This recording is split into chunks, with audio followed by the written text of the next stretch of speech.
এই তিন কারণে মা বোনেরা সংসার অশান্তি করে। এক নাম্বার কারণ হলো তার স্বামীর অবাধ্যতা, স্বামীর পরকীয়া, স্বামীর অবাধভাবে চলাফেরা, স্বামীর খারাপ ব্যবহার। এ পুরুষ মানুষেরা, নবীজি বলেন, এ পুরুষেরা তোমরা কোনোদিন তোমাদের নারীদের সঙ্গে খারাপ ভাষায় কথা বলবা না, মানে তাদের মা বাবার নাম ধরে গালি দিবা না। নবী গো কেন? আল্লাহর হাবিবের ঘোষণা, আমি নবী হইলাম মহিলাদের বাবা। আপনি যে আপনার বউটার উমুক মারানি জিকে গালি দেন, আপনি চিন্তা করে দেখেন গালিটা কিন্তু তার মা বাবার উপর পড়ে না। যেহেতু নবী বলছে আমি নবী মহিলাদের বাবা, তার মানে বোঝা যায় গালিটা যে আমার রহমতের নবীর উপরে পড়ে। এই জন্য মহিলাদেরকে কোনোদিন গালি দিবেন না। আপনারা যে একটু পানি দিতে দেরি হয়ে গেলে, একটু দেখে মা বোনদের একটু হয়ে গেলে আপনি কথায় কথায় মুখের মধ্যে চটকনা মারেন, থাপ্পড় মারেন। রহমতের নবীর ঘোষণা, তোমরা কোনোদিন তোমাদের নারীদেরকে, স্ত্রীদেরকে গালের মধ্যে, মুখের মধ্যে আঘাত করবা না। ও নবী কেন? নবী আমার বলতেছে ওই মহিলা তোমার জন্য সাময়িক সময়ের মেহমান, আমার আল্লাহ তাআলা আবার ওই মহিলারে আমার আল্লাহর কাছে ফিরিয়ে নিয়ে যাবে। এ মুসলমান, এ সম্ভবপুরের বড় কান্দার বাবারা, আমার পর্দার অন্তরালের মা বোনেরা, এই জন্য কোন পুরুষ মানুষ নারীদেরকে আপনারা প্রহার করবেন না, গালি দিবেন না, বাজে ভাষায় ব্যবহার করবেন না। চেষ্টা করবেন আপনি তার সঙ্গে সুন্দর করে কথা বলার জন্য। মহিলারা লাখ লাখ টাকার, হাজার হাজার টাকার পাগল না, সামান্য সপ্তাহ অথবা মাসে মাসে ছোট ছোট উপহার প্রদান করবেন। দেখবেন আপনার স্ত্রী বড় খুশি হয়ে গেছে। রাত্রবেলা করে আসার সময় সামান্য সময়ের ছোট ছোট কিছু উপহার আনবেন, দেখবেন আপনার স্ত্রী বড় খুশি হয়ে গেছে। আর আপনি ঘরে যখন আসেন, সিগারেট টাইনে আসেন, আপনার মুখের মধ্য থেকে গুয়ের গন্ধ চাইতে খারাপ গন্ধ আসে। কথা কোন ঠিক কিনা? আমি মাঝে মাঝে চিন্তা করি যে এই বেটারা সিগারেট খায়, এরা যে সিগারেট খেয়ে ঘরে যায়, এরা বউ যে লাঠি দিয়ে এরা খাট থেকে ফালাই দেন, এটা এরা কপালের ভাগ্য।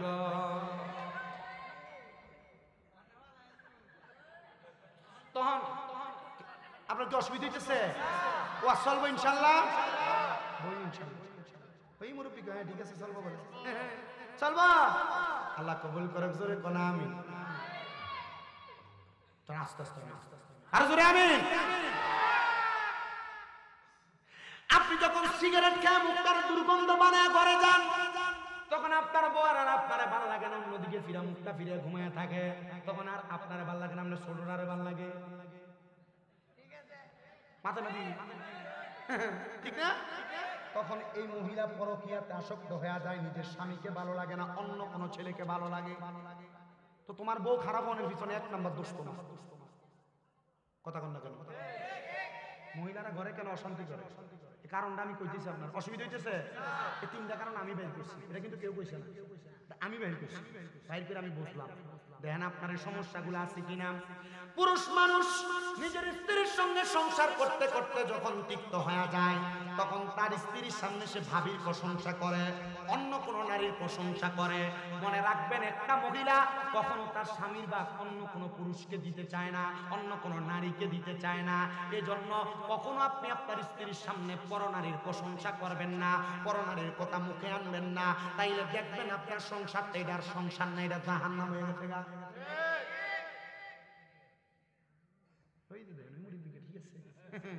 আল্লাহ কবুল করো কোন আমিন। বাপরে আমার ওয়াজ বেড়ায় মানুষ বেশি মনে না, আমি ঘরেই কই আইছি। দেখবেন আগামীকালকে সকালে ভিডিওতে বলতেছে হুজুর ওয়াজ সুন্দর আছে, আমার ওয়াজ বেড়াইতে বলে। ওই যে এখন ওয়াজ তো দুইটাই আপনারা বিভক্ত হয়ে গেছি। কথা কন ঠিক কিনা? না অনকালে কিন্তু আমরা ঠিক হইতে না, দমকার খাই।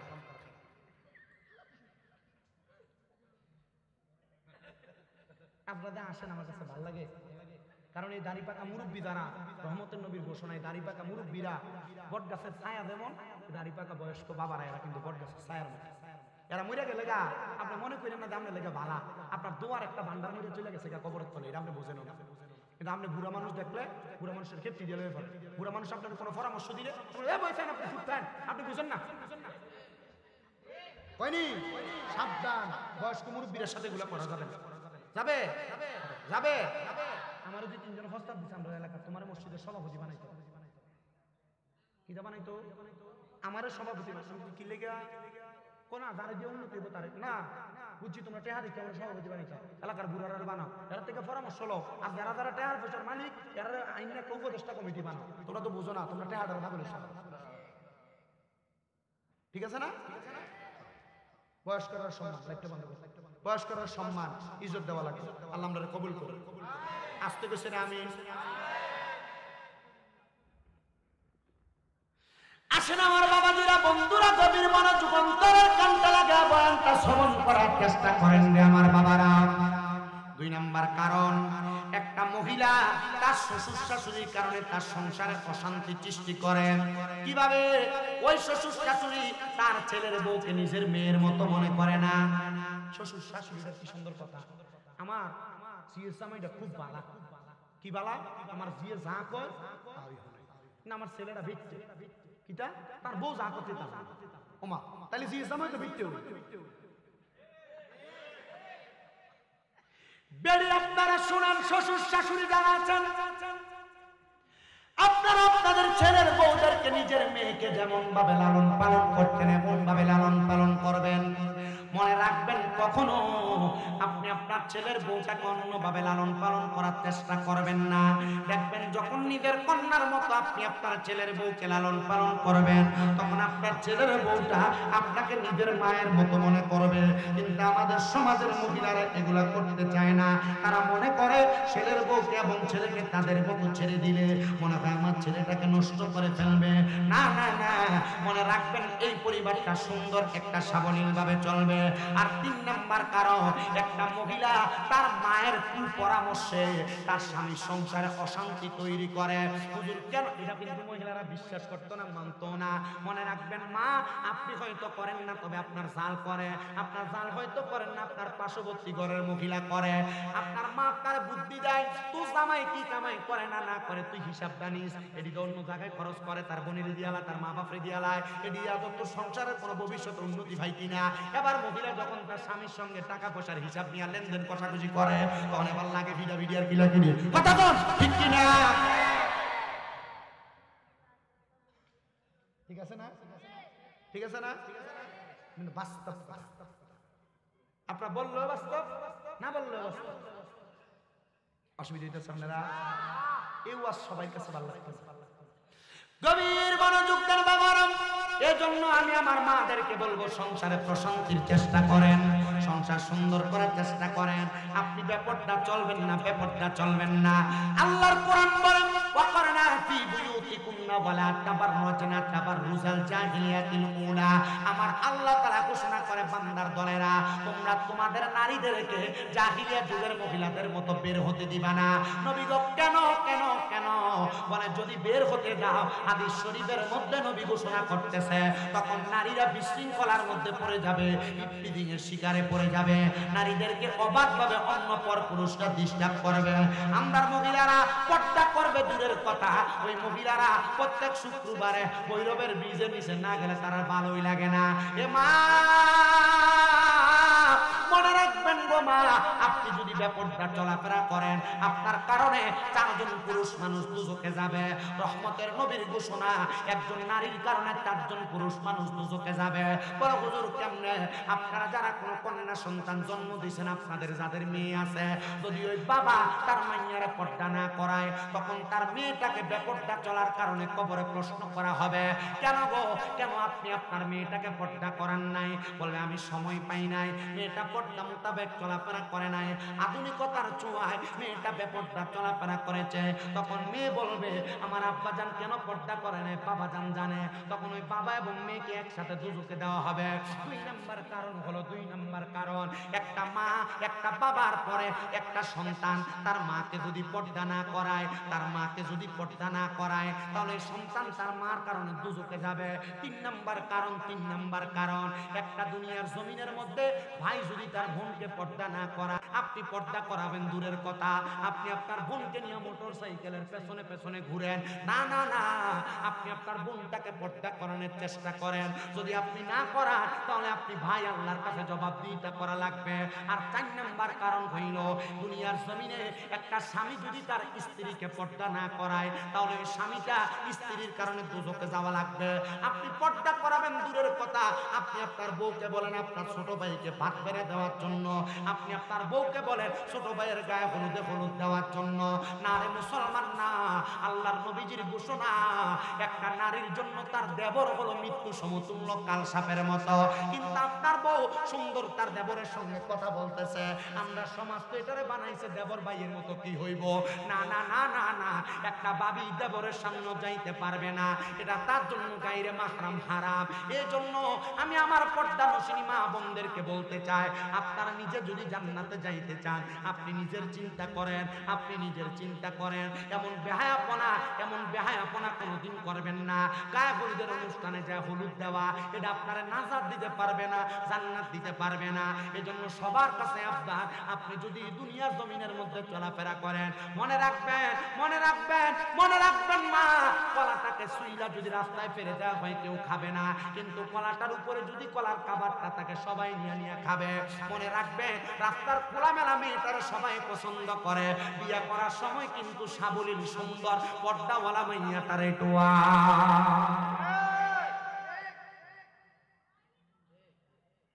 কথা কন, কষ্ট দিতেছে আপনারা।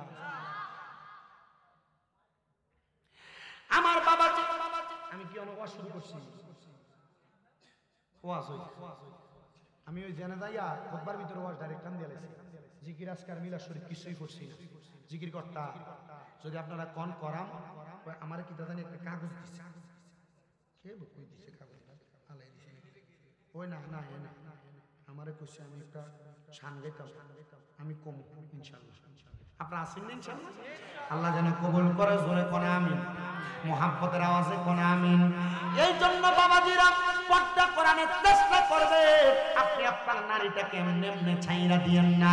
তো সেই কথা থেকে আলোচনার ধারাবাহিকতার মধ্যে আসতেছিলাম, ওই মহিলাটারে আল্লাহর ওই ডাক দিয়ে বলতেছেন, মা আপনার গলার আওয়াজটা বেশিক্ষণ শোনা যাবে না, কয়েকটা প্রশ্ন করব, আপনি প্রশ্নের জবাবটা দিবেন, তারপর আমি আপনার কাছ থেকে বিদায় নিয়ে চলে যাব। মা মা আপনি বলেন আপনার স্বামী কি একজন কাঠুরিয়া? মহিলা কয়, হুজুর হ্যাঁ। এ মা আপনি বলেন না আপনার স্বামী অনেকদিন হয়েছে ইন্তেকাল করেছে? বলে হ্যাঁ। মা গো মা, আপনার স্বামী যে ইন্তেকাল করেছে, আপনার স্বামীর এমন কোন আমল আছে কিনা যে আমলের কারণে আমার আল্লাহ তাআলা আপনার স্বামীকে মাফ করে দিতে পারে? মহিলা ডাক দিয়া কয়, হুজুর আমার জামাই তো ছিল একজন মূর্খ মানুষ, এমন কোন আমল তার জীবনে ছিল না। তবে একটা কথা আমি আপনাকে বলতে পারি, আমার স্বামী যখন রাত্রবেলা বাড়িতে আসতো, সন্ধ্যাবেলা জঙ্গলে কাঠ কাইতে বাড়িতে আসতো, আমি তাকে দেখতাম আমার স্বামীটা বাড়িতে আইসা কাঠ বিক্রির টাকা দিয়া কিছু আটা আনতেন, কিছু চাউল আনতেন, কিছু জব আনতেন, আর আমাকে বলতেন এগুলা রেডি করার জন্য, খাবার রেডি করার জন্য। তিনি এই সময়টা উজু বানাইয়া নামাজের মুসল্লাটা বিছায়া আল্লাহর কোরআন শরীফ হাতের মধ্যে নিয়া আমি দেখতাম আমার স্বামী শুধু চোখের পানি ফালায়া ফালায়া কান্দে। পড়তো ওয়াজ কি বুঝে আসতেছে? আমি ডাইনে বামে যাচ্ছি, আমি ওয়াজ করব সব মিলে 1 ঘন্টা 20 মিনিট। এই 1 ঘন্টা 20 মিনিট আপনাদেরকে যা দিব আপনারা তাই নিয়ে যাবেন। আমি আশা করতেছি এই পর্যন্ত যতগুলো কথা বলছি, যদি আপনারা রেগুলারতে আপনাদের সমাজে, আপনার পরিবারে, আপনার ঘরে বাস্তবায়ন করেন, এক একটা ঘর জান্নাতের বাগান হয়ে যাবে। না সুবহানাল্লাহ, যে আওয়াজটা দিছেন এটা আনুনা আওয়াজ হচ্ছে, এটা মুহাব্বতে, ঠিক কিনা? কোরআন শরীফ না পড়তে পারলো কেমনে সওয়াব পাওয়া যায়, এটা শুধু বাইর করে দিতেছি। আল্লাহ আমাদের বোঝার তৌফিক দেন, জোরে কোন আমিন। মরণের আগে এই জিনিসটাকে আমরা একটু চিন্তা করা দরকার, ঠিক কিনা? মুহাব্বতে কোন আমার মরণের কতদিন বাকি আমি জানিলাম না গো আল্লাহ, মরণের কতদিন বাকি আমার, মরণের কতদিন বাকি আমি জানিলাম না গো আল্লাহ, মরণের কতদিন বাকি আমার। আজরাইল আসিয়া যখন হস্তে দিবা ধরিয়ে, কখন আমার মনাবাই করবে লুকাচুরি আমি জানিলাম না গো আল্লাহ, মরণের কত দিন বাকি আমার মরণের কত দিন বাকি আমি জানিলাম না গো আল্লাহ মরণের কত দিন বাকি আর হায়াত হইল হাতে বাইরে মত হইল পায়ে হায়াত হইল হাতে বাইরে মত হইল পায়ে যেই জায়গায় যার মরণ লেখা সেই জায়গায় সে মরে আমি বুঝিলাম না গো আল্লাহ মরণের কত দিন বাকি আমার মরণের কত দিন বাকি আমি জানিলাম না গো আল্লাহ মরণের কত দিন বাকি আর 40 দিনের আগে বাইরে মৌতের নিশানি আর 40 দিনের আগে বাইরে মৌতের নিশানি আজরাইলা শিয়া যখন হাতে দিবে আমি বুঝিলাম না গো আল্লাহ মরণের কত দিন বাকি আমার মরণের কত দিন বাকি আমি জানিলাম না গো আল্লাহ মরণের কত দিন বাকি বাইরে 40 পারা কোরআন তুমি রাইখো মনে তো কোন জায়গায় কোন হরফ লেখা সেই জায়গায় তা হয় আমি বুঝিলাম না গো আল্লাহ মরণের কত দিন বাকি আমার মরণের কত দিন বাকি আমি জানিলাম না গো আল্লাহ মরণের কত দিন বাকি বন্ধু ও নবীর উম্মতের দলেরা মহিলা কয় হুজুর আমার স্বামীরে দেখতাম কোরআন শরীফটা কইলা কইলা শুধু কান্দে আমি আমার স্বামীটারে জিজ্ঞাসা করলাম স্বামী গো কোনদিন তো আপনার মুখ দিয়া আল্লাহর কোরআন আমি পড়তে দেখি নাই আপনি দি দেখি আল্লাহর কোরআনের দিকে তাকায় তাকায় কান্দেন আমার স্বামী আমার জবাব দেয় স্ত্রী আমি যদি আল্লাহর কোরআনটা পড়তে পারতাম আমি কি আল্লাহর কোরআনের দিকে তাকায় তাকায় কান্দতাম আমি ইমাম সাহেবকে জিজ্ঞাসা করছি হুজুর আমি তো কোরআন পড়তে পারি না হুজুর আমার বলছে আমি যেন কোরআনের দিকে তাকায় তাকায় মুহাব্বত করি এই জন্য না আমি আল্লাহর কোরআনটারে কইলা কইলা তাকায় তাকায় কান্দি হুজুর কয় মা ঠিক আছে আমি আমার প্রশ্নের জবাব পেয়ে গেছি ওই মহিলা পরে আল্লাহর উনি চইলা গেছেন আল্লাহর উনি কই আমি যাইয়া 2 রাকাত করে 4 রাকাত 3 সেরা 12 রাকাত তাহাজ্জুদের নামাজ পড়লাম তাহাজ্জুদের নামাজ পড়া আমি আমার আল্লাহর কাছে কান্নাকাটি করতে লাগলাম মনিব যেই লোকটা কোরআন জানতো না হাদিস জানতো না দুনিয়াতে কোনো ইবাদত করতো না এই লোকটার কবর থেকে কেমনে এত সুন্দর সুঘ্রাণ আসতে পারে আপনি বলেন না গো আল্লাহ উনি বলেন আমি আল্লাহর কাছে কানতে কানতে নামাজের মুসল্লাটার মধ্যে আমার চোখটা বন্ধ হয়ে গেছে এমন টাইমে আমি দেখলাম গো সাদা রঙের একজন পোশাকওয়ালা একজন ব্যক্তি আমার সামনে দাঁড়ায় গেছে আমি জিজ্ঞাসা করলাম কে গো আপনি উনি বলতেছেন আপনি যার কবরের সামনে দাঁড়ায় দাঁড়ায় সুঘ্রাণ নিতেছিলেন আমি হইলাম সেই কবরের বাসিন্দা বাবা আপনি যে ওই কবরের বাসিন্দা আপনার কবর থেকে এত সুন্দর সুঘ্রাণ কেন আসতেছে ডাক দিয়ে কই হুজুর আমি নামাজ পড়তে পারতাম না আমি দুনিয়াতে কোনো আমল আখলাকের ব্যাপারে জানতাম না তবে যখনই আমার মনটা কাঁদতো গো আমি আল্লাহর কোরআনটা কইলা কইলা আল্লাহর কোরআনের দিকে তাকিয়ে থাকতাম আমার আল্লাহ তাআলা আমার এই তাকানোটারে এত বরকত দান করছে এই জন্য আমার কবরের মধ্যে সুন্দর সুঘ্রাণ দিয়া দিছে চিন্তা করছো রে বৈরবের বাবারা চিন্তা করছো রে বৈরবের মা বোনেরা তুমি কোরআন পড়তে পারো না বিদায় কোরআন খোলো না তুমি কোরআন পড়তে পারো না বিদায় কোরআন ধরো না। কিন্তু আল্লাহর বান্দা পড়তে পারতো না, আল্লাহর কোরআনের দিকে তাকায় তাকায় শুধু কান্নাকাটি করছে। এই কান্নাকাটির কারণে আমার আল্লাহ তাআলা তার অসংখ্য বরকত দান করছে, কবর থেকে সুগ্রাণ দান করছে। হে বাবাজিরা, পাল্লা দেন, আপনার পাওটা আমার সামনে দেন, আমি আমার জিহ্বাটা দিয়ে আপনার পাওটা পরিষ্কার করে দেই। তবু আদা করে যুবক ভাইরা, কোরআন পড়তে পারো আর না পারো, আল্লাহর কোরআনটারে পড়ার চেষ্টা করবা। মনে রাখবেন রে মুরব্বী বাবারা, আপনি যে আপনার সন্তান তার সকালবেলা মক্তবে না পাঠায়া, কোরআন না শিখায়া, কান্দের মধ্যে 1.5-2 কেজি ওজনের কিন্ডার গার্ডেনের ব্যাগ দিয়ে কিন্ডার গার্ডেনে পাঠায়া দেন। নবীদের হাদিস শরীফ পড়া দেখলাম, কোন মা বাপ যদি তার সন্তানকে কোরআন না শিক্ষা গ্রহণ করায়, ওই সন্তানটা ইন্তেকাল করার পরে ফুলসেরাতের কিনারে তারা প্রশ্ন করা হবে আর বলা হবে কোরআন তেলাওয়াত করার জন্য। সন্তান বলবে আমার মা বাবা আমারে কোরআন শিখায় নাই। ওই সন্তানের জবাবে তখন তার মা বাপকে সন্তানের সামনে আনা হবে, তুমি কেন তোমার সন্তানকে কোরআন শিখাও নাই? সন্তানের বাবা বলবে বিদেশ থাকার কারণে আমি তার কেয়ার করতে পারি নাই। সন্তানের বাবা বলবে ঢাকায় চাকরি করার কারণে সন্তানকে আমি দেখাশোনা করতে পারি নাই। সন্তানের বাবা বলবে এই সন্তানটা আমি চাইছিলাম ডাক্তার ইঞ্জিনিয়ার বানাবো, এই জন্য আমি সকালে মক্তবে পাঠাইতে পারি নাই। ও বাবা, ও আমার এই সম্ভবপুরের বাবারা, বড় কান্দার বাবারা, তখন ওই আব্বা জানটাকে বলবে তুমি তোমার সন্তানটারে যেহেতু কোরআন পড়াও নাই, আসো আমার সামনে আসো। ওই বাবারা হাতগুলারে লম্বা করে দিয়া ফুলসের হাতের এক পারে দিবে, পা গুলারে আরেক পারে দিবে। যেই সন্তান বাবার গায়ের সাথে পাও একবার লাগলে 3 বার সালাম করে, ওই সন্তানকে বলবে বাবার বুকের মধ্যে পাড়া দিয়া ফুলসের হাত পার হও। চিন্তা করে দেখেন, আপনার ছেলে আপনার বুকে পাড়া দিয়া ফুলসের হাত পার হবে যদি আপনি আপনার সন্তানটারে কোরআন না শিখান। অনেকে মনে করছে আমার মা বাবা আমারে কোরআন শিখায় নাই, এটার জন্য আমার মা বাপ গায়ে।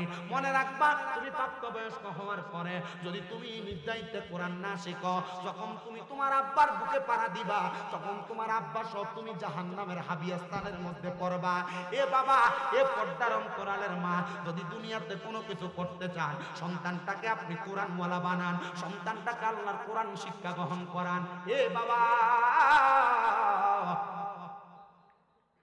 হে আমার সম্ভবপুরের বড় কান্দার বাবারা, দুনিয়ার জমিনে মা বাপ মনে করে সন্তান তাদেরকে অত্যাচার অনাচার করে না। এ মা বাবা, আপনি যদি আপনার সন্তানটাকে সুন্দর, একবার চুপ থাকতে হবে আপা।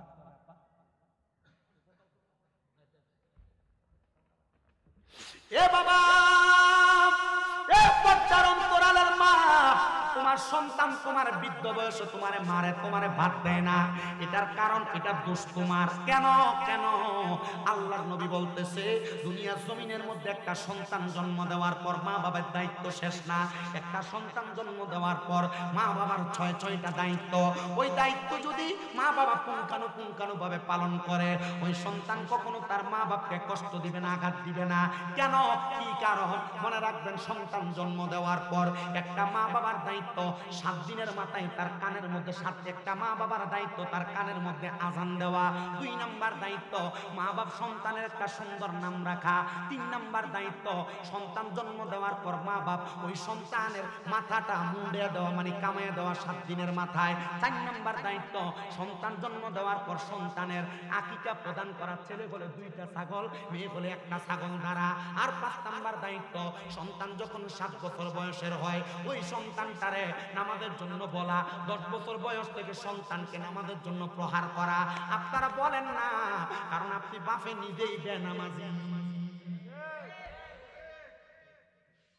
ঠিক আছে, আপনি আপনার সন্তানকে বলতে পারেন, মহিলারা তার সন্তানকে বলতে পারে না, কারণ বেটি নিজেই নামাজ পড়ে। আগে মুরব্বীরা সকালবেলা বাড়ির সামনে দিয়ে নামাজ পড়ে যাওয়ার সময় মহিলাদের গুনগুন গুনগুন কোরআন তেলাওয়াতের আওয়াজ শুনতো। আরন কালা না, আপনারা ঠিক কইছেন না? ঠিক করলে না, বাইক গেলে ধরবো। তুমি ঠিক করতে, তোমার বেলা আওয়াজ যদি বলছিলেন তুমি ডরে ডরে কথা কান্না কেন? ঠিক লগে লগে করতে হবে, ঘরে গেলে বাসি করে। আল্লাহ আমাদের বোঝার তৌফিক দান করুন। জোরে কোনে আমি আস্তে কইছেন। 1 ঘন্টা হয়ে গেছে, মাশাআল্লাহ।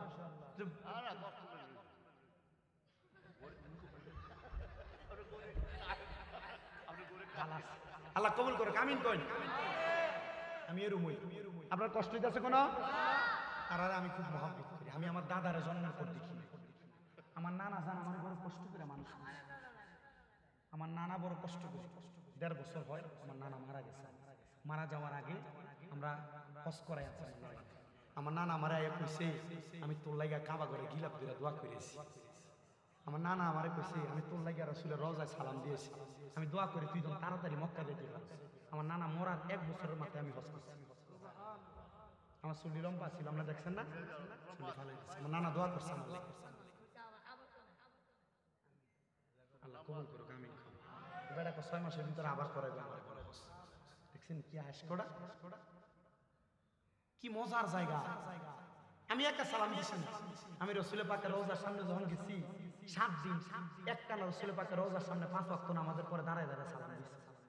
নবীজির রওজার সামনে যাই কইছি ইয়া রাসূলুল্লাহ, আমার মনে সবচেয়ে একটা বড় শখ ছিল আপনার রওজায় যায় আপনাকে সালাম দেব। নবী গো, আপনার রওজা দেখার পর আমার মনে একটা ইচ্ছা জাগছে, ইয়া রাসূলুল্লাহ আপনি নবীরে আমার মরার আগে একবার দেখান। আরেকটা কথা কইছি, নবী ওয়াজ মাহফিলে কত মাহফিলে ভিতরে যাই আপনি নবীর দুরূদ সালাম করি, কত মানুষ পড়ে, অনেকে টাকা পয়সার লেগে মক্কা মদিনা আইতে পারে না। নবী গো, তারা মরণের আগে একবার মক্কা মদিনা আইনেন, আনাইলে আপনার দিদার দিয়া। আমি এই দোয়াটা আল্লাহ কাবা ঘরের সামনে দিয়ে কইছি। কাবা ঘরে গিয়ে আপনার ধরে কইছি আল্লাহ আপনার কাবা ঘর কত শান্তির জায়গা। মানুষ শম্ভুপুরের মসজিদে নামাজ পড়লে 1 ওয়াক্ত পড়লে 1 ওয়াক্তের সওয়াব পায়, কিন্তু আল্লাহর কাবা ঘরের সামনে যাইয়া 1 ওয়াক্ত নামাজ পড়লে 1 লক্ষ ওয়াক্তের সওয়াব পায়। শম্ভুপুরের মসজিদে 1 ওয়াক্ত নামাজ পড়লে 1 ওয়াক্তের সওয়াব পায়, কিন্তু আল্লাহর কাবা ঘর মদিনা শরীফ, নবীজির মদিনা শরীফে যায় নামাজ পড়লে 1 ওয়াক্ত নামাজ পড়লে 50,000 ওয়াক্তের সওয়াব পায়। আমি কইছি ইয়া রাসূলুল্লাহ আপনি আপনার গোলামরা এই জায়গায় যান। এই আমরা কি যাইতে চাই না? যাইতে চাই না? খুব মজার জায়গা। আপনার কাছে 2-3 লাখ টাকা হইলে আপনি খেতে দিয়া বন্ধে দিয়া 1 ঘন্টা জায়গা কিনে রাখেন, ব্যাংকে নিয়ে রাখেন, শান্তির জায়গা, মজার জায়গা। যুবক ভাইরা কক্সবাজার যাওয়ার লেগে 10-15 হাজার টাকা বাজেট করে দিথা আল্লাহকে কয়টা টাকা মিল কইরা মক্কা মদিনা যাওয়ার নিয়ত করে। দেখবা বাংলাদেশের কথা তোমার মন হই পড়ে না, মদিনা গেলে। পর্দার অন্তরালের মা বোনেরা বছর বছর জামাইয়ের কাছে 1 ভরি 2 ভরি স্বর্ণের ওজনের চেইন চায়। মা স্বর্ণের দাম বালা, 1 ভরি বেচছালাও, এই স্বর্ণ কয়না তুমি মরার পরে তোমার জিফুতে ভাগ করে লয়ে যাবে, কবরে দিত না গোমা, ওই 60 টাকা কাপড়ে দিত। 1 ভরি বেচছা জামাই হাতে কি একটা তুলে দিয়ে কও তোমার কাছে তো কিছু চাইছি না, এই টেহাটা দিয়ে আমার মক্কা মদিনা ফাটাও। আল্লাহর কসম বুঝাইয়া এখানে যাই আমি স্বামীর লেগে দোয়া করব। এ বাবারা আপনার জায়গা সম্পত্তি জিফুতেরে দিয়া দেবেন, 1 কোনা দিয়ে বেচেন, বেচ্চা মক্কা মদিনা যান। আল্লাহর কসম কি শান্তি সে জায়গায় আপনি গেলে দেখবেন। আমি দেখছি মদিনা শরীফের সামনে দিয়া বাবু সালাম একটা দরজা আছে, দরজা দিয়ে ঢুইকা রাসূলের পাকের রওজার সামনে যখন যায় বহুত মানুষ চোখের পানি দিয়ে ফালে ফালে কান্দে। আমার লগে এক ফলা জাকারিয়া কিশোরগঞ্জে বাজিপুর এই পটিয়া দি বাড়ি গেলাম, কান্দুস্কা হুজুর আমার আম্মা আব্বা বড় কষ্ট করে আমার ফাটাইছে। আমার আব্বার একটা গাই গরু আছিল, বেচ চালাইছে আব্বা, এটা দুধ বেচছে আমার সংসার চালাই। হুজুর আমার মার গলার একটা চেন আছে, আমার আব্বা বিয়ের সময় যেটা বেচ চালাইছে। হুজুর আমার মা বাবা আমার কাছে টাকা পয়সা চাইছে, আমার এয়ারপোর্ট আগে দিয়া তখন আমি ঢুকাতে আমার ফুটে আমার আব্বা আমার আত্মার ধরে গেছে, পুত্রে তোর কামাই আমি খামুই আসামি করিয়া কিন্তু তোর আমি বিদেশ পাঠাই, সৌদি আরব যাইতাছস, যদি টাকা পয়সা কামাই করস আমরা আব্বা আম্মারে একবার মক্কা মদিনা নিয়ে যাই। হুজুর আমি প্রতি মাসে হয় কমসে কম 2 বার মক্কা মদিনা আসি। হুজুর আমি মক্কার সামনে আইলে আমার চোখের পানি ধরে রাখতে পারি না। হুজুর মদিনার সামনে আইলে আমার চোখের পানি ধরে রাখতে পারি। দিলাম কেন? হুজুর আমি মক্কায় আসার 3 মাসের মাথায় আমার বাপ মরে গেছে। হুজুর মদিনায় আসার 7 মাসের মাথায় আমার মা মরে গেছে।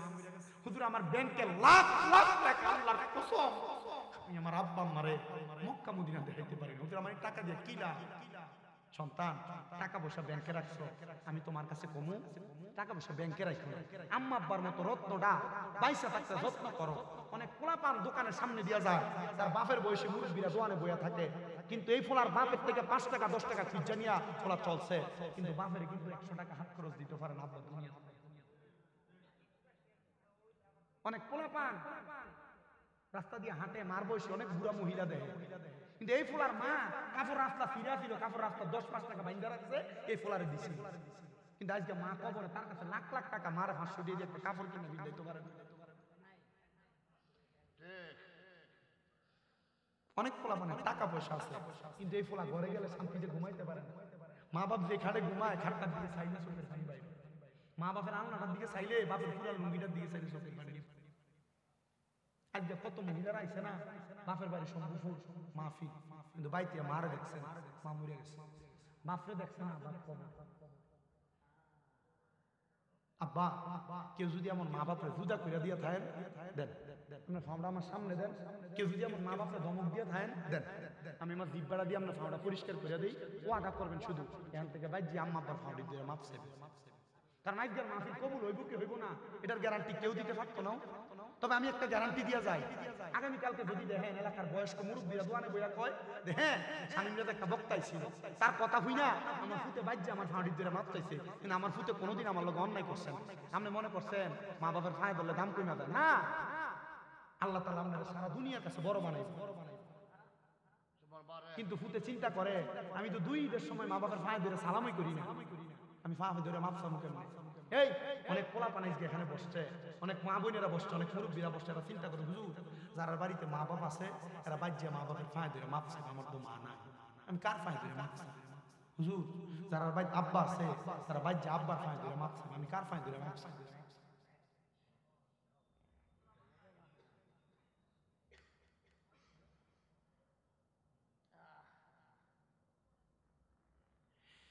এই জন্য আমি আপনাদের সবার কাছে আবদার জানাই, বড় দামি জায়গা মক্কা মদিনা, পারলে নিজে যাবেন, নিজের মা বাপরে পাঠাবেন, আর সন্তান তারে কোরআনওয়ালা বানাবেন, যেন সন্তান আপনার বুকে পাড়া দিয়া পৌঁছে রাত পার না হওয়া লাগে। আমার বাবাজিরা রে, ভৈরবের শম্ভুপুরের বড় কান্দার বাবারা, ওই ব্যক্তি যদি দুনিয়ার জমিন থেকে কোরআনকে মুহাব্বত কইরা কোরআনের দিকে তাকায়া তাকায়া কান্দার কারণে আমার আল্লাহ তাআলা ওই ব্যক্তির কবরের মধ্য থেকে সুজান দিতে পারে। আল্লাহর ওলি যদি নামাজ পড়া তাহাজ্জুদ পড়া ওই ব্যক্তির অবস্থা সম্পর্কে জানতে পারে, আপনারা বলেন আমরা যদি ওই কোরআনকে মুহাব্বত করি আমার আল্লাহ তাআলা আমরাও মাফ করতে পারে কি পারে না? আপনাদের দোয়ায় কুমিল্লাতে আমার 6টা মাদ্রাসা, আমার একটা মাদ্রাসা তাফিজুল কোরআন মাদ্রাসা, ওই মাদ্রাসায় একটা ছাত্র আছে তার নাম গোলাম রাব্বি, তার নানা গত 1.5 বছর 2 বছর আগে আমার হাতে তুলা দিয়া কইছে হুজুর আমার নাতিরারে আপনার মাদ্রাসায় দিয়া গেলাম, হুজুর তারে এমন বানাইবেন আমি মরার পরে যেন তে আমার লাগে একটু দোয়া করতে পারে। বাবারে তার মরার পরে তার নানাটা অল্প কিছুদিন আগে ইন্তেকাল করছে, ইন্তেকাল হসপিটালের মানুষগুলো একসাথে হয়ে গেছে। আমার আব্বা কয় হাই রে আমি দুনিয়ার কোনো ডাক্তারের কাছে যাই নাই, আমি দুনিয়ার কোনো চিকিৎসকের কাছে যাই নাই, আমি আল্লাহর কোরআন মোতাবেক তাহাজ্জুদের নামাজ পড়া চোখের পানি পালায়া পালায়া আল্লাহর কাছে কান্না করেছি, আর আমার আল্লাহ তাআলা আমার কঠিন রোগ থেকে সেবা দান করছে। এ শম্ভুপুরের বাবা, এ বড় কান্দার আব্বুজিরা, এ পট্টার অন্তরালের মা বোনেরা, আমি আপনাদেরকে 2টা সাবজেক্টের উপরে মূল ধারাবাহিক বয়ানটা শ্রবণ করাইছি। 1 নাম্বার কোরআন পড়তে পারেন আর না পারেন কোরআনের দিকে তাকায়া থাকবেন, মুহাব্বতে আল্লাহ তাআলা মাফ করবে। 2 নাম্বার তাহাজ্জুদ নামাজ আদায় করবেন, এই নামাজের কারণে আমার আল্লাহ তাআলা বড় বড় বিপদ থেকে আপনার উদ্ধার করবে, মনের নেক আশা পূরণ করবে। এ বাবা মাঝে মাঝে আরো কিছু পর্দার বিষয়, স্বামী স্ত্রীর খেদমতের বিষয়, দুনিয়াতে স্বামী স্ত্রী পরিবারে কেমনে চলবে সেই বিষয়ে আপনাদেরকে টাচ করেছি। সন্তান জন্ম দেওয়ার পর আপনারা মা বাবার কি কি দায়িত্ব এই বিষয়ে টাচ করেছি। মাজার শরীফের সম্মান, মাজার শরীফের মর্যাদা সম্পর্কে টাচ করেছি। আমার মনে হয় না এর চাইতে বেশি কোনো বিষয় আপনাদের কাছে বয়ান করব, কারণ আপনাদের মসজিদের হুজুর আপনাদের কাছে প্রতি সপ্তাহে সপ্তাহে জুমার মধ্যে যে বয়ান করে, 52 সপ্তাহ 54 সপ্তাহ যেই বয়ান করে, আপনারা যদি প্রত্যেক বিষয়ে আমল করতেন এক একজন বড় কান্দা শম্ভুপুরে আল্লাহর ওলি হয়ে যাইতেন। আপনারা আমল করেন না বিদায়, এক কান দিয়া ঢুকান আর এক কান দিয়া বাইর করেন বিদায়, আপনারা দুনিয়াতে আপনাদের এই কাজগুলা কাজে লাগাইতে পারেন না। এই জন্য বাবাজিরা ও বন্ধুরা আপনাদের সবার কাছে আমার আবদার হইল, আপনারা দুনিয়াতে চলাফেরা করার সময় দুনিয়াতে এমন ভাবে চলবেন আল্লাহ যেন আপনারা ক্ষমা করে, আপনার কারণে যেন আপনার মা বাবার কবরে কঠিন আযাব না হয়, আপনার কারণে যেন আপনার মা বাবার কবরের মধ্যে আযাব না হয়। বলে হুজুর এটা কেমন কথা বললেন, আপনার কারণে কেন আমার মা বাবার কবরে আযাব হবে?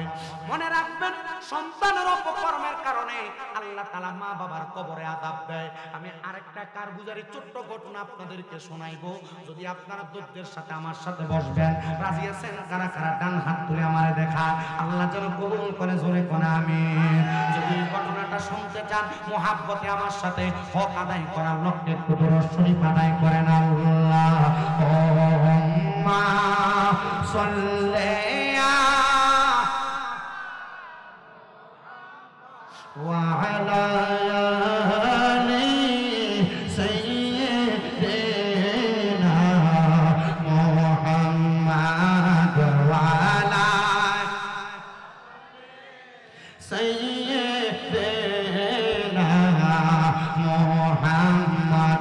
নবীর শানে প্রেমের ডোরি মনে বান্ধ না, কন্যা নবীর শানে প্রেমের ডোরি মনে বান্ধ না, শয়নে স্বপনে দেখবা মদিনায়। আল্লাহুম্মা সাল্লি মুহাম্মদ ওয়া আলা আলি। আমার মুসলমান ইমানদার, দুনিয়াতে সন্তানের অপকর্ম বাবা মার কবরের আযাবের কারণ হয়ে দাঁড়ায়। কেন, কি কারণে একটু মনোযোগ দিয়া শুনবেন। আল্লাহ পাকের আরেকজন বন্ধু যার নাম হযরতে ফতে আলী সুবহানী রাহমাতুল্লাহ আলাইহি, নামটা পরিচিত মনে হইতেছে? পরিচিত, ফতে আলী সুবহানী। জি না, আপনি জীবনও হচ্ছেন না। ফতে আলী আল্লাহর ওলি, ভারতের যিনি, ওনার নাম হচ্ছে না, কিন্তু এই সুবহানীর নাম হচ্ছে না। আল্লাহর ওলি ফতে আলী সুবহানী রাহমাতুল্লাহ আলাইহি তিনি বলেন, আমি নবীজির একটা হাদিস শরীফের উপর আমল করতাম। এ বাবা, মিশকাতুল মাসাবির বাবুস সালাতের মধ্যে নবীর একটা হাদিস, আমার নবী কয়, উম্মত আমি নবী ততক্ষণ পর্যন্ত ফজরের নামাজের পরে নামাজের মুসল্লা ছাড়তাম না। নবী গো কতক্ষণ পর্যন্ত? বলে যতক্ষণ পর্যন্ত সূর্য উদয় না হইত। সূর্য উদয় হওয়ার পর আমার নবী 2 রাকাত ইশরাকের নামাজ পড়তেন। আর আমরা বেড়ারা মসজিদের ভিতরে যাই, মসজিদে যাইয়া মুরগা যেমন ঠুকুর দিয়া দিয়া আদার খায়, এমনি রুকু সাজদা কইরা মসজিদ থেকে বাইর হয়ে চলে আসে। আপনারা কোন এমন মুসল্লি আমরা সঙ্গপুরে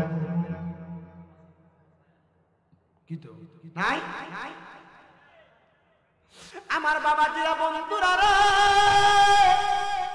সম্মপুরের বড় কান্দার বাবারা, আজকে আতে রাসূল হযরতে খাজা মুঈনুদ্দিন চিশতি হাসান চান্দিরি আজমিরি রাহমাতুল্লাহ আলাইহি ওনার স্মরণে দ্বিতীয়তম ওয়াজ ও দোয়ার মাহফিলে যারা বসছেন মনোযোগ লাগায়া শুনবা। আল্লাহ কলি ফতে আলী সুবহানী বলেন, আমি ফজরের নামাজ পড়িরা, আমি সূর্য ওঠার আগ পর্যন্ত ইশরাকের নামাজ না পড়িরা আমি আমার নামাজের মুসল্লা ত্যাগ করতাম না। আমার নবী যেমনে পড়তেন আমি এমনি পড়তাম। কিন্তু ওই দিন ফজরের নামাজ পড়ার পরে গভীর রজনীতে আমি জাগ্রত থাকার কারণে আমার ফজরের পরে আমার চোখটা লাইগা গেছে, আমি আমার নামাজের মুসল্লাটার ভিতরে ঘুমায় গেছি, আমার চোখটা লেগে গেছে। এমন টাইমে আমি আমার নামাজের মুসল্লাটার ভিতরে ঘুমানোর পর আমার স্বপ্নের মধ্যে কি জানি দেখতেছি। স্বপ্নের মধ্যে দেখতেছি একজন ব্যক্তি আমার সামনে হাজির হয়ে গেছে। ওই ব্যক্তিটার পায়ের পাতা থেকে নাভি পর্যন্ত আগুন দাও দাও করে জ্বলতেছে, আর নাভি থেকে মাথার তালু পর্যন্ত বড় সুন্দর দেখা যায়। আমার মনটা কান্দে। আমি তার জিজ্ঞাসা করলাম, কিরে বাবা, স্বপ্নের মধ্যে যে তুমি আমার সামনে আসলা, তোমার কেন এমন অবস্থা? বুঝতেছেননি বাবারা, একটা মানুষকে স্বপ্ন দেখছে যে ব্যক্তিটার নাভি থেকে পায়ের তালু পর্যন্ত আগুনে জ্বলতেছে, আর নাভি থেকে মাথার তালু পর্যন্ত ভালো আছে। উনি বলেন, আমি প্রশ্ন করলাম, কেন কেন তোমার এমন অবস্থা? তোমার নাভি থেকে মাথার তালু পর্যন্ত ভালো দেখা যায়, আর নাভি থেকে মাথার পায়ের পাতা পর্যন্ত আগুন দেখা যায়। উনি বলেন, হুজুর, আমি 5 ওয়াক্ত নামাজ পড়তাম, দুনিয়াতে আমার ইবাদতের কোনো কমতি ছিল না, আমি ইবাদত বেশি করতাম।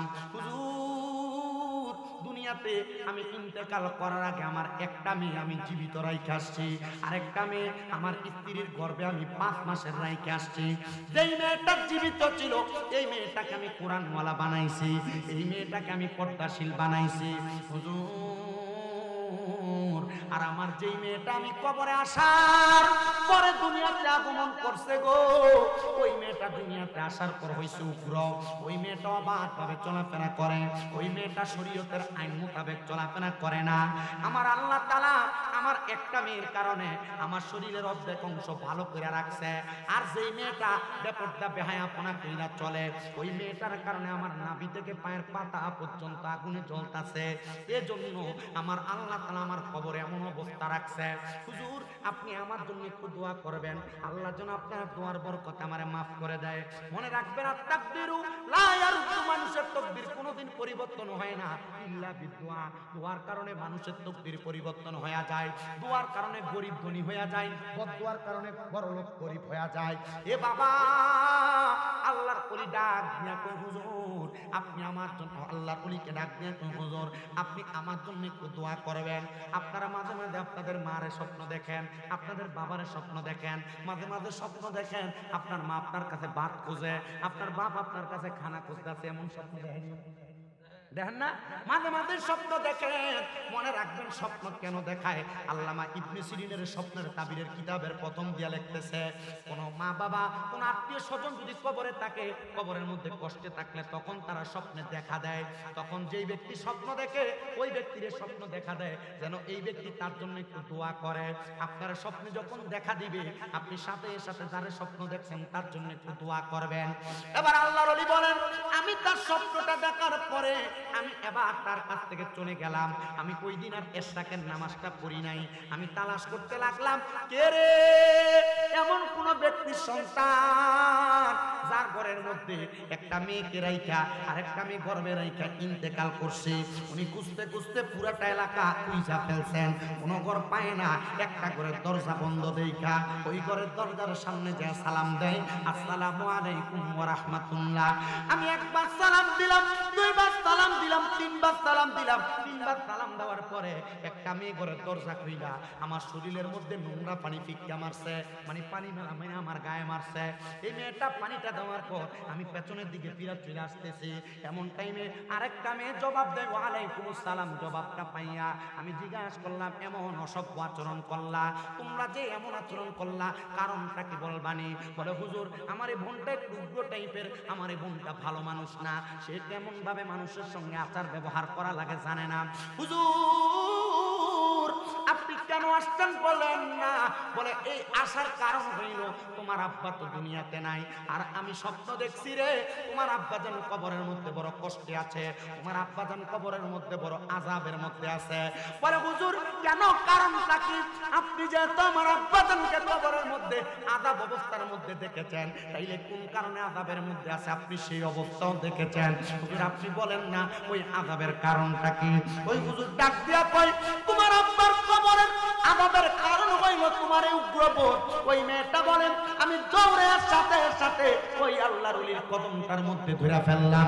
হুজুর ফতে আলী সুবহানি গো, আপনার কাছে আমি জানতে চাই আপনি যে বললেন আমার আব্বার কবর আযাবের কারণ আমি মাইয়া, কই গো হুজুর আমি তো আমার জন্মের পরে আমার আব্বারে দেখি নাই, তাহলে আমি কেন আমার আব্বার কবর আযাবের কারণ হয়ে দাঁড়াইলাম? এ সন্তান আপনি এমন কোন কাজ করবেন না যে কাজের কারণে আপনার আব্বা মা কবরে আযাবে চলবে। আপনি মনে করছেন মা বাপ শুধু দুনিয়াতে আপনারা জন্ম দিয়ে চলে গেছে, মনে হয় মা বাপ এমনি শেষ। না না না, এই সন্তানের দুনিয়ার জমিনের মধ্যে অপকর্ম না না না না এবারে পিছনে বই আছে আইন এবারে দুনিয়ার হাজার হাজার মানুষের ওয়াজ শোনা, আমার পিছনে বই বলে ওয়াজ শোনা। আমিন কর আমার ইন্ডিয়া আইয়ার ক বুঝছেন আপনারা? জি না, আপনারা যতটুকু ওয়াজ করাম অতটুকু শুধু মনোযোগ দিয়া শুনবেন। এই পর্যন্ত একটা ফালতু কথা কইছি, যাত্রা কথা কইছি, কামে লাগতো না? শুনলেন শুধু, আল্লাহ যেন কবুল করে, আমিন কন। তাহলে আপনারা এমন কোনো কাম করবেন না যে কামের কারণে আপনার আম্মা আব্বা কবরে আযাবের শিকার হবে, ঠিক না? তা আপনি যে আপনার মা বাপ আপনার জায়গা জমি দিয়ে গেছে, আপনি যে বাড়ির ভিতরে ডেক্সেট বাজাইয়া মায়ের বিয়ের ভিতরে গান বাজা, আপনি মনে করছেন আপনার আম্মা মানে ভালো একবার কবর ভালো রাখছে না, আপনি দুনিয়ার মাটি কাফান, আল্লাহ কবরে আপনার মা বাপের ফিট কাফা। কি কথা কয় না কেন? আপনি আপনার সন্তানের মুসলমানের ভিতরে কি সুন্দর ডেক্সের লাগাই দিয়ে দেয়, আছে না? এটার জন্য আপনারা আল্লাহর কাছে জবাব দিতে লাগবে। আর জালেমের সুরতে আল্লাহর কাছে উঠবেন হাসরের ময়দানে। জালেম, আপনার মা বাবা আপনারা জালেম বানাই দিন। এই সন্তানকে আমি সম্পদ দিয়ে গেছি, সে অপব্যবহার করছে। এই সন্তানকে আমি জায়গা জমি দিয়ে গেছি, সে অপব্যবহার করছে। আর তার কারণে আমার খবর আদাব হয়েছে। আল্লাহ তুমি তার জালেমের কাতারে নাও। মা বাপ দোয়া করলে তীর যেমন বন্দুক থেকে গুলি যেমন ভাবে ছুটে যায়, মা বাবার এই দোয়া তখন সাথে সাথে কবুল হয়ে যাবে। তখন আপনার মা বাপ যখন আপনার জালেমের কাতারে দাঁড় করাবে, তখন আল্লাহ তাআলা আপনার শাস্তিটা কম দিব, কাঁচা বাসে ঘোড়া দিয়ে বেজে।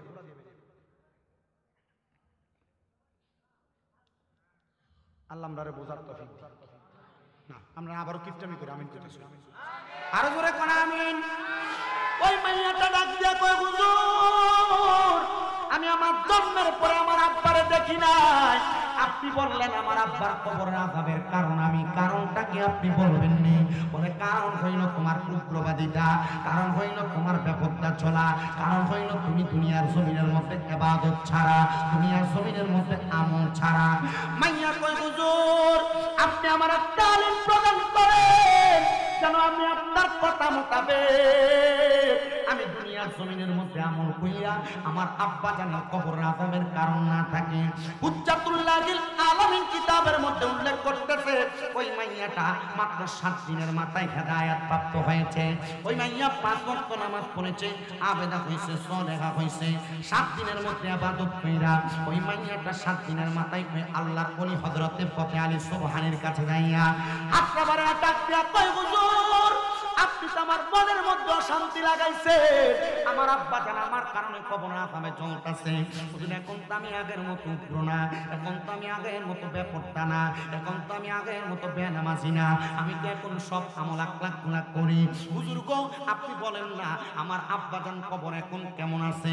কয় মা আব্বা জান কবরে আযাবের শিকার ছিল বিদায় আমার দেখা দিছে, কষ্টে নাই বিদায় আমার দেখা দেয় না।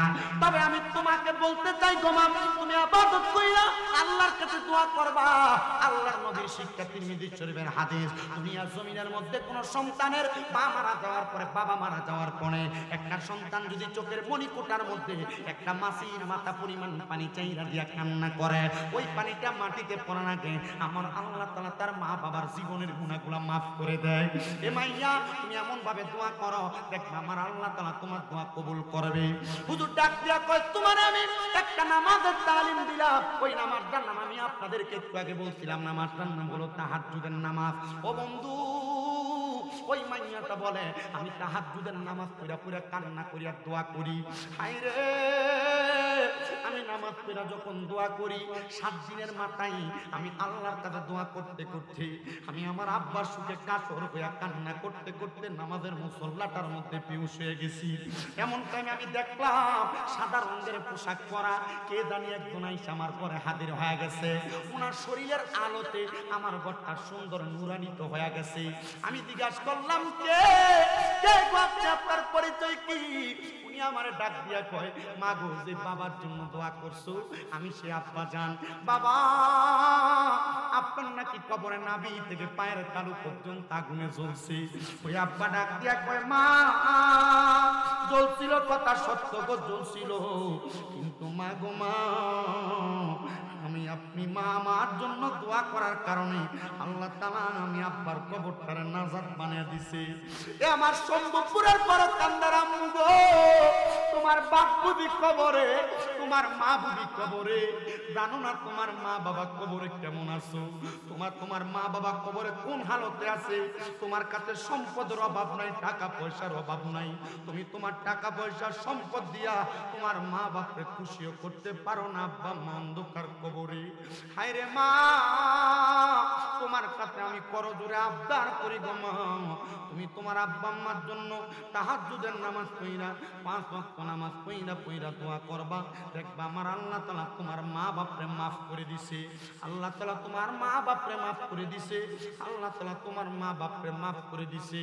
কিন্তু না না না না আমরা সমাজের মানুষ নামাজ পড়ে দোয়া করতে চায় না, শুধু সব ওয়াজ করেন, নামাজের ওয়াজটা কইলেন না, ভালো লাগে না।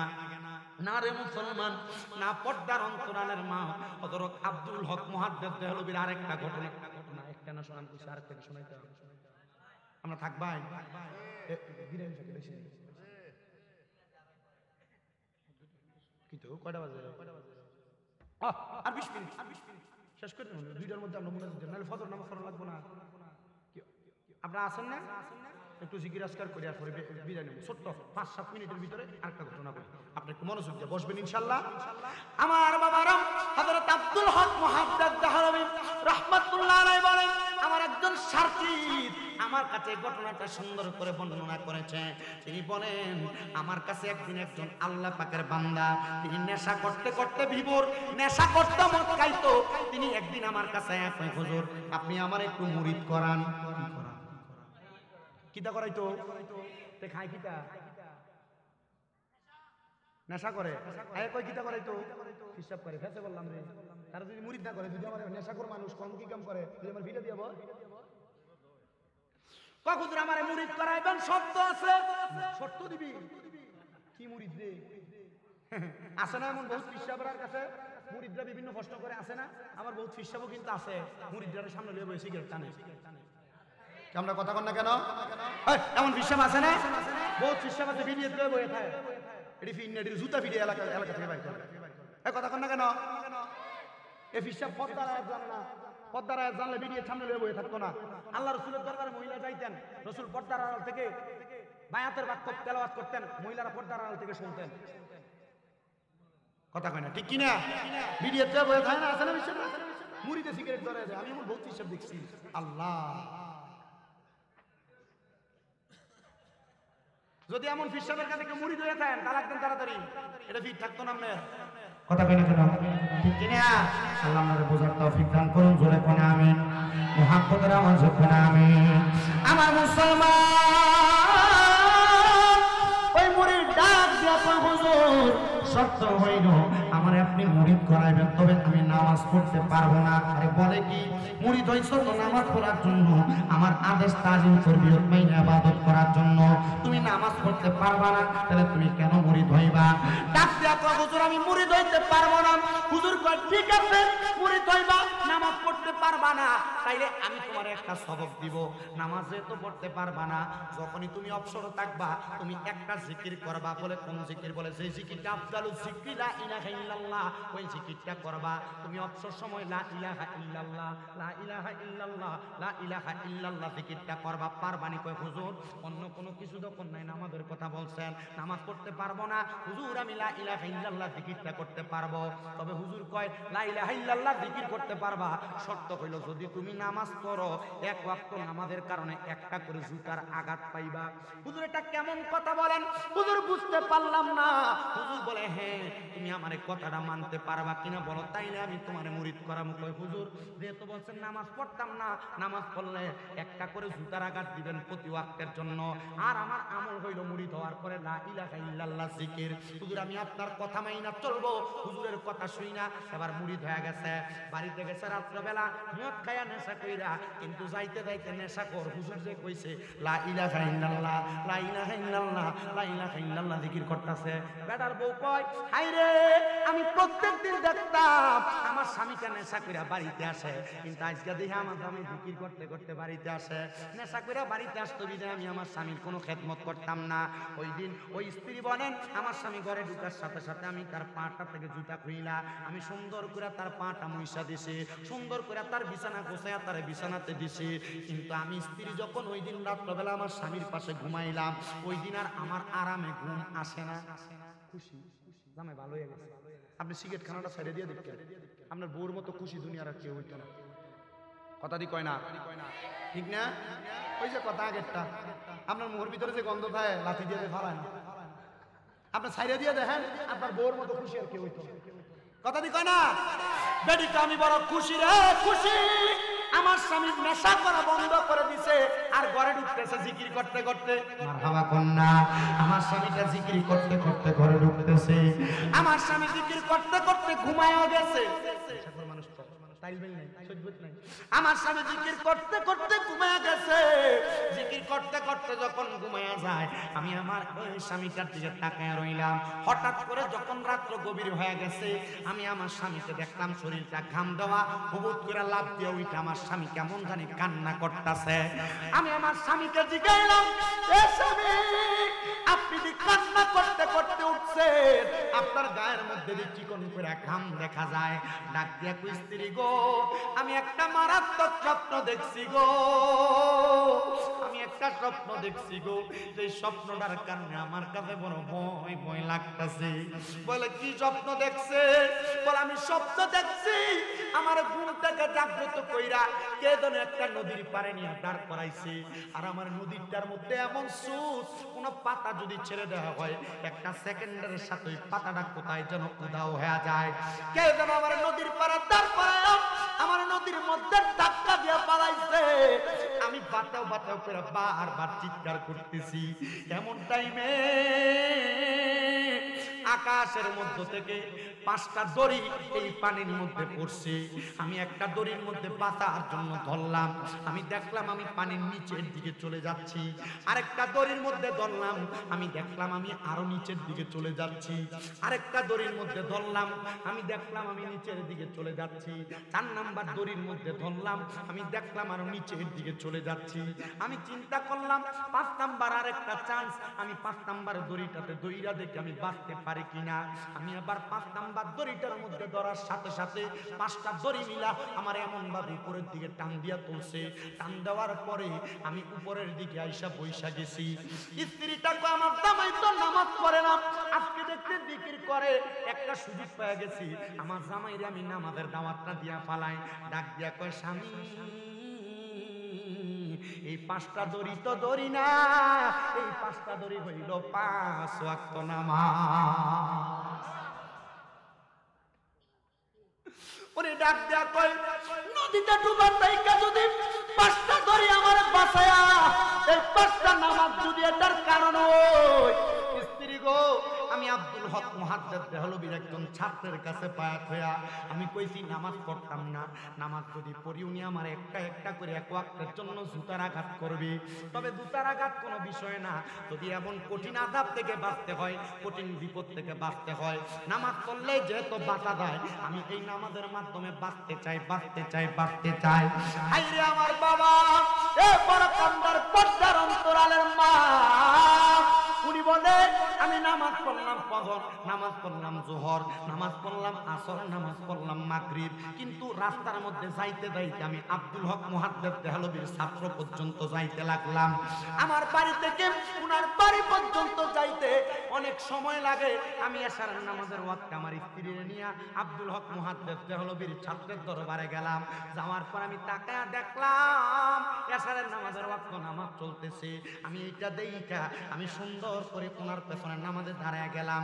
কিন্তু যাওয়ার সময় আমি একটা কাপড়ের মধ্যে পেঁচায়া আমার যে জুতাগুলা, এই জুতাগুলা পাইন্দা আমি আল্লাহর ওলির দরবারে নামাজের সামনে নিয়ে কাছে রাখছি। রাখার পরে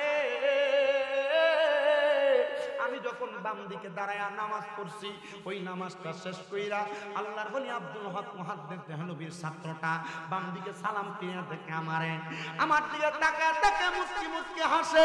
আমি কইলাম, হুজুর চিনছেন নি গো আমারে? আমি আপনার ওই মুরিদ, জানে আপনি বলছেন নামাজ পড়লে আপনি জুতা দ্বারা আঘাত করবেন। আমার আমলের সবক হলো জিকির করা। বলে হ্যাঁ, তাইলে তুমি তো নামাজ পড়ছো। উনি জুতাগুলা কাপড় থেকে বাইর করে কই, হুজুর আপনার আদেশ ছাড়া আমি 5 ওয়াক্ত নামাজ পড়ছি, তাহলে প্রতি ওয়াক্তের জন্য আমি একটা একটা করে জুতার আঘাত পানা হয়েছে। হুজুর আপনি জুতা দিয়ে আমার আঘাত করেন। হুজুর কয়, না না না, আমি তোমার জুতা দ্বারা আঘাত করব না। মনে রাখবা রে, মনে রাখবা, আমার আল্লাহর কাছে তওবা করলে আমার আল্লাহ তারা কারো তওবা ফিরায় না, আমার আল্লাহ তাআলা তওবা কবুল করে। তবে 2 ব্যক্তির তওবা আমার আল্লাহ তাআলা কবুল করে না। যারা পরের হক নষ্ট করে, যারা শিরিক করে, এই ব্যক্তিগুলোর তওবা আমার আল্লাহ তাআলা কবুল করে না। পরের হক নষ্ট করে তওবা করবা, আল্লাহর কসম কবুল হবে না। তবে আরেক প্রকারের মানুষ আছে যারা দুনিয়ার জমিনে টাকা দিয়ে টাকা বাড়ায়, মানে সুদের ব্যবসা করে, ওই ব্যক্তিদের দোয়াও কিন্তু আমার আল্লাহ তাআলা কবুল করে না। নামাজ পড়ো, রোজা রাখো, হজ করো, যাকাত দাও, দান সদকা করো, আমার আল্লাহ তাআলা কবুল করবে না। এবার আপনারা কোন এমন বালা মানুষ যারা সুদ খায়, ঘুষ খায়, পরের হক খায়, এমন লোক আপনারা শম্ভুপুরের বড় কান্দায় না। আমরা সমাজের মানুষের ধরে নিয়ে মসজিদের সভাপতি বানাই, আমরা সমাজের মানুষের ধরে নিয়ে মসজিদের সেক্রেটারি বানাই, আমরা সমাজের মানুষের ধরে নিয়ে এলাকার সর্দার মাতাব্বর বানাই। সাধনে বইয়া বইয়া দেখবেন লম্বা লম্বা কথা দেরি করে সুদ করে আর গোস করে এলাকার বদমাইশ কথা কেনা ঠিক কিনা? এ বাবা হুজুর ডাক দিয়া কই না তোমার জুতা ধরা আঘাত করব না, যে তো জিকিরের সবকের মাধ্যমে তুমি নামাজ পর্যন্ত পৌঁছাইছো, যাও রে বাবা দোয়া কইরা দিনা, তুমি এখন থেকে প্রতি ওয়াক্ত নামাজ পড়িনা পড়া আমার জন্য দোয়া করবা। এই জন্য বাবা আল্লাহর ওলিদের হাতে হাত রাইখা বায়াত গ্রহণ করবেন, তবে ওলিটা হওয়া লাগবে সত্য অলি, এমন কোনো অলি না যেই পীরের সামনে বেরিয়ে তুলে বইয়া তাই এটা পিন্নে এটা শয়তান, যেই বেড়া সিগারেট টানে এই বেড়া পিন্নে এটা শয়তান। আল্লাহর নবীর ইবনে মাজাহ শরীফের 303 নাম্বার পৃষ্ঠায় একটা হাদিস শরীফ, নবী গো কেমন কেমন কেমন পীর লাগবো, কেমন পীর আমরা পীর মনে করব। আল্লাহর নবী বলেন আলা উনাব্বিউকুম বিখিয়ারিকুম, আমি নবী কি তোমাদেরকে উত্তম ব্যক্তি সম্পর্কে খবর দিব না? নবী গো উত্তম ব্যক্তি সম্পর্কে খবর দেন। আমার নবী কয় কয়লা খিয়ারিকুমুল্লাযিনা ইযা যুকিরাল্লাহু আযজা ওয়া জাল্লা, যেই ব্যক্তির দিকে তাকাইলে তোমার আল্লাহর কথা মনে হবে ওই ব্যক্তি উত্তম ব্যক্তি, ওই ব্যক্তি হবে পীর। কিন্তু তুমি যেই ব্যক্তির দিকে তাকাও আল্লাহর কথা মনে হয় কিনা তাকায়া দেখবা। বলে হুজুর ব্যক্তিটা কেমন হবে গো?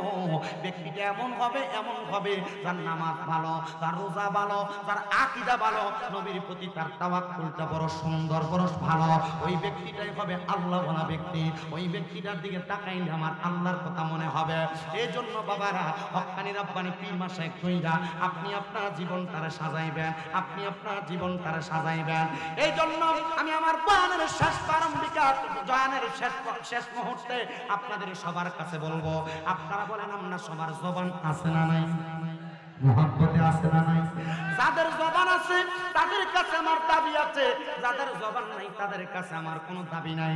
যেহেতু আল্লাহর বান্দা জিকিরের তালিমের মাধ্যমে নামাজ পর্যন্ত পৌঁছাইতে পারছে, আপনাদের যাদের জবান আছে এই জবানটা দিয়া মুহাব্বতের আওয়াজে আমার আল্লাহ তাআলার একটু জাতের জিকির করবে, যেন আপনার কলব ঠান্ডা হয়, রূহটা জিন্দা হয়। আপনি আল্লাহ তাআলা জিকির করবেন চোখটা বন্ধ কইরা, আপনার কলবটাকে হক্কানি রব্বানি পীর মাশায়েখের কলবের সাথে মুতাজ্জু কইরা, হক্কানি রব্বানি পীর মাশায়েখের কলবটা তার তরিকা মোতাবেক তার পীর মাশায়েখ আযমের দিকে মুতাজ্জু হয়ে যাবে। আর ওই মাশায়েখ আযমের কলবটা রাহমাতুল লিল আলামিনের সাথে মুতাজ্জু হয়ে যাবে। আপনি চোখটা বন্ধ করে এমন ভাবে জিকির করবেন যেন আমার আল্লাহ তাআলা আপনার জীবনের গুনাহ মাফ করে দেয়। মুহাব্বতের আওয়াজে উচ্চ কণ্ঠে আল্লাহ তাআলার জিকির করেন। আল্লাহ আল্লাহ আল্লাহ আল্লাহ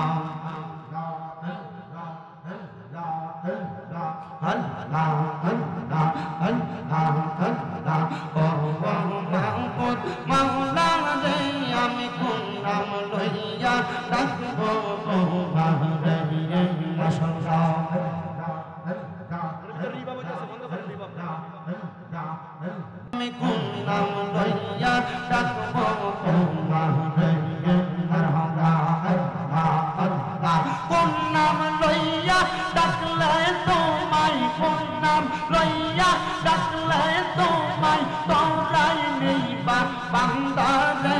আমি কোন নাম লইয়া ডাকবো তোমায়, মারহাবা আল্লাহ আল্লাহ আল্লাহ আল্লাহ আল্লাহ আল্লাহ।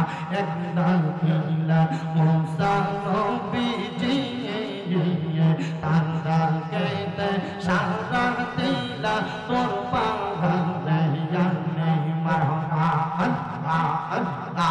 খোদার নূরে পাহাড় জ্বলায়, খোদার নূরে পাহাড় জ্বলায়, মুসা নবী জ্বলে না। আমি কোন নাম লইয়া ডাকবো তোমার রে মারহাবা আল্লাহ আল্লাহ আল্লাহ আল্লাহ আল্লাহ। ইব্রাহিম নবী তারা গেতে সারা দিলা আগুনে ফেলে মারহাবা আল্লাহ আল্লাহ। আগুন হইল ফুল বাগিচা, আগুন হইল ফুল বাগিচা, নবী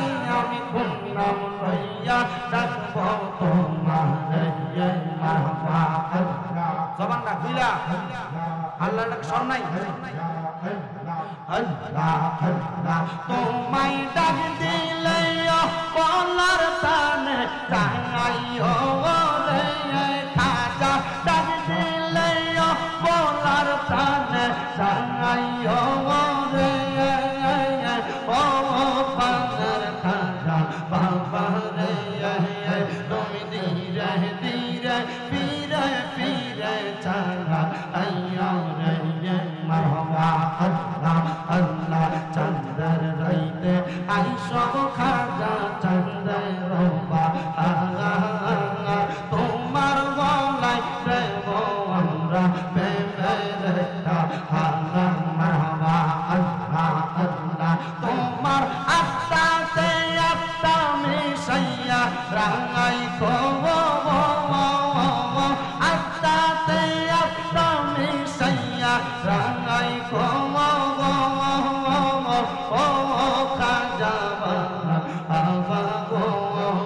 তুমি ধীরে ধীরে ফিরে ফিরে চালা আইয়ো গো মারহাবা আল্লাহ আল্লাহ আল্লাহ আল্লাহ আলম পাতায় জাম পাতায় কত পানি জোরে সজবি দায়ের গোসল দিব বড়ই পাতার জোরে মারহাবা আল্লাহ আল্লাহ আলম পাতায় জাম পাতায় কত পানি জোরে সজবি দায়ের গোসল দিব বড়ই পাতার জোরে মারহাবা আল্লাহ আল্লাহ আতর গোলাপ সুরমা চন্দন চিটাই দিব রে আতর গোলাপ সুরমা চন্দন চিটাই দিব রে ও পানার মুর্শিদ গো তুমি ধীরে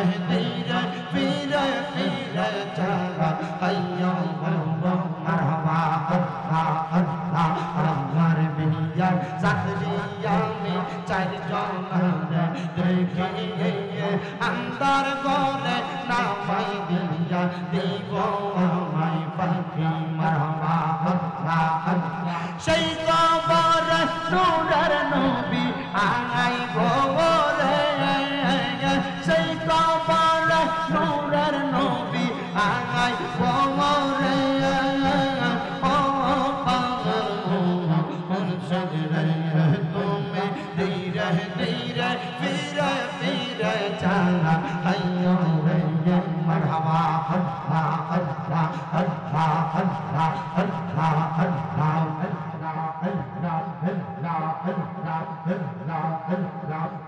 লা ইলাহা ইল্লাল্লাহু মুহাম্মাদুর রাসূলুল্লাহ।